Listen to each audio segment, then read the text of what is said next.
bohong. Aku hanya memikirkan satu peraturan penting. Kenapa kau lakukan hari ini kalau kau bisa melakukannya besok? Hahaha.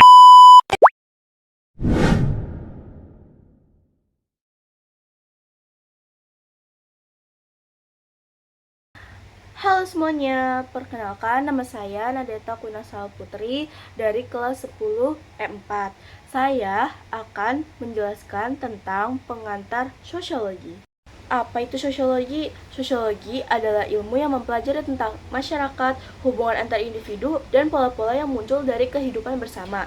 Jadi, kalau kamu pernah bertanya-tanya kenapa orang bisa berperilaku berbeda ketika berada dalam kelompok, atau kenapa ada aturan sosial yang harus kita ikuti, semua itu dibahas dalam sosiologi. Sosiologi tidak hanya melihat apa yang terjadi di masyarakat, tetapi juga mengapa dan bagaimana itu terjadi. Karena itu, sosiologi sering dipakai untuk memahami masalah sosial seperti kemiskinan, kriminalitas, perubahan budaya, hingga perilaku media sosial zaman sekarang. Oke, objek kajian sosiologi ada beberapa hal yang menjadi fokus utama dalam sosiologi. Pertama, masyarakat. Ini adalah sekumpulan manusia yang hidup bersama dan saling terhubung. Sosiologi meneliti bagaimana masyarakat terbentuk, bagaimana organisasi bekerja, dan bagaimana nilai atau norma muncul. Kedua, interaksi sosial. Interaksi sosial adalah proses saling mempengaruhi antara dua orang atau lebih. Tanpa interaksi sosial, tidak ada kehidupan sosial. Hal sederhana seperti menyapa teman, bekerja sama, atau bahkan konflik. Semua itu adalah bentuk interaksi. Ketiga, gejala sosial. Gejala sosial adalah fenomena yang muncul akibat aktivitas manusia loh. Contohnya, urbanisasi, pengangguran, konsumerisme, perubahan perilaku remaja, atau tren digital yang berkembang. Sosiologi mencoba menganalisis penyebab dan dampaknya bagi masyarakat. Ciri-ciri sosiologi. Sosiologi memiliki beberapa ciri penting supaya dapat dipastikan bahwa ilmu ini objektif dan dapat dipertanggungjawabkan. Pertama, sosiologi bersifat empiris. Artinya, kajiannya berdasarkan fakta di lapangan, bukan hanya pendapat atau asumsi.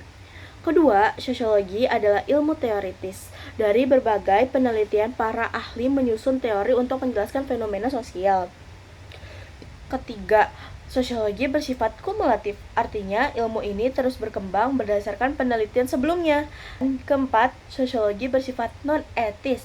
Sosiologi tidak menilai baik buruk atau benar salah suatu tindakan. Tugasnya hanya menjelaskan apa yang terjadi. Dan yang kelima, sosiologi bersifat nomotetik, yaitu mencari pola-pola umum yang terjadi dalam masyarakat.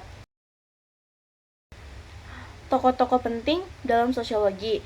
Beberapa tokoh besar punya pengaruh besar dalam perkembangan sosiologi. Yang pertama, Auguste Comte.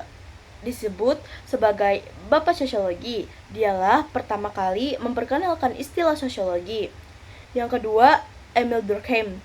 Menekankan pentingnya solidaritas sosial dan fakta sosial dalam membangun masyarakat. Yang ketiga, Karl Marx. Terkenal dengan teori konflik yang menjelaskan pertentangan antara kelompok-kelompok dalam masyarakat, terutama antara kelas pekerja dan pemilik modal. Dan yang keempat, Max Weber memperkenalkan konsep tindakan sosial dan memahami bahwa setiap tindakan manusia punya motivasi tertentu.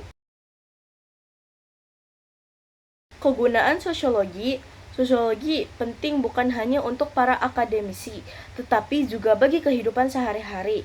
Sosiologi membantu kita memahami keberagaman budaya sehingga kita bisa lebih menghargai perbedaan. Sosiologi juga membantu pemerintah dan lembaga sosial membuat kebijakan yang tepat berdasarkan data dan analisis masyarakat. Selain itu, sosiologi membantu kita memahami masalah sosial dan bagaimana cara menyelesaikannya. Bahkan, di dunia kerja, sosiologi penting untuk memahami dinamika kelompok, manajemen konflik, dan perilaku organisasi. Singkatnya, sosiologi membuat kita lebih peka terhadap lingkungan sosial dan lebih bijak dalam menghadapi masalah. Jadi, itu dia pengantar sosiologi secara singkat, mulai dari pengertiannya, objek kajian, ciri-ciri tokoh penting, Semoga penjelasan ini bisa membantu membuat video yang jelas dan menarik.